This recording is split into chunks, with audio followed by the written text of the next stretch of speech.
Have you ever really stopped to think about how you make stuff happen on your screen? I mean, from sending a quick text to saving a huge file, we're talking to our technology all day long.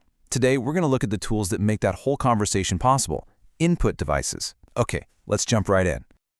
So, let's start with the most basic question of all. How do you actually talk to a computer? You can't just have a chat with your laptop like it's your friend. Well, not usually anyway. How do you get what's in your head, your words, your ideas, your instructions, into that machine? The answer is simple. You use an input device. This is the absolute first step in the whole process. You can think of an input device as the front door to the computer's brain. Nothing gets in without going through it first. But what is an input, really? It sounds kind of technical, but honestly, it all boils down to two simple things that you do constantly. You're either sending it data or you're giving it a command. Let's make that super clear with these two examples. See, when you type hello into a message, that's data. You're just giving it information. But when you click something like save as, that's a command. You're telling the computer to do something. So data is the what, and commands are the do. Simple as that. All right, so now that we've got that down, let's talk about the tools we use every single day to make it happen. And we have to start with the undisputed king of text. The keyboard, of course. We obviously use it to type words and numbers. That's the data part. But it's also an incredibly powerful command tool. Think about it. Every single time you use a shortcut like Control-C to copy something, you're not typing data. You're giving the computer a direct order. And keyboards are not all the same boring rectangle. Just look at this lineup. You've got ergonomic ones that split in half for comfort, flexible keyboards you can literally roll up and put in your pocket, and then there's this, a keyboard made of pure light. How cool is that? And you know, what's a keyboard without its trusty sidekick, the mouse? This little guy is all about moving that pointer or cursor around your screen. It lets you navigate, click on things, and interact with your computer in a really intuitive way. Now, the whole reason the mouse is so important is because of something called a GUI. That stands for Graphical User Interface, which is just a fancy way of saying we interact with pictures, icons, and windows instead of just lines of code. And trust me, you use a GUI all the time. Whether it's the desktop on your PC or the grid of colorful apps on your tablet, you're in a graphical environment. This whole point-and-click world is what made the mouse such a game changer. But you know, the classic mouse isn't the only game in town when it comes to pointing. Let's do a quick-fire round of some other ways we move that cursor around. First up, the trackball. Just imagine a mouse flipped on its back. Instead of moving the whole device, you just use your thumb or fingers to roll the ball. It's awesome if you don't have a lot of desk space. Next is the one we've all used, the touchpad.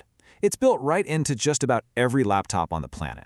A simple swipe of your finger is all it takes, which makes it super easy to work from anywhere without carrying extra gear. Now here's a clever one you might have seen, the TrackPoint. It's that little rubbery nub that's tucked right in the middle of some keyboards. It's like a tiny joystick, and people love it because you can move the cursor without ever taking your hands off the typing keys. And for all the creative people out there, we have the graphics pad. It uses a special pen, called a stylus, that lets artists draw and paint with incredible precision. It can even sense how hard you're pressing, something a mouse could never do. Okay, so we've covered typing and pointing. But what about getting stuff from the real world, like an old photo or even your own voice, into the computer? Well, let's look at the devices that help us capture our world. A scanner is basically a digital photocopier. You can lay a physical photo or an important paper on the glass, and poof, it creates a perfect digital version. It's a fantastic way to preserve old memories or just cut down on paper clutter. And then, of course, there's the digital camera. This device totally changed photography by capturing images directly as digital files instead of on film. I mean, sure, our phones do most of the work now, but dedicated cameras still offer amazing quality. And what about sound? For that, you need a microphone. It takes sound waves, like the sound of my voice right now, and turns them into digital audio. This is the tech that powers everything from your Zoom calls to your favorite podcasts. Okay, let's wrap this up with some of the coolest, most personal, and just plain fun ways we interact with our devices. This is where things get really interesting. For all the gamers out there, you know these well. Joysticks and gamepads are designed for one purpose and one purpose only, to have fun. They give you that super responsive control you need to explore virtual worlds and play your favorite games. And then we have the one that completely changed the game, the touchscreen. It turned our screens into the input device itself.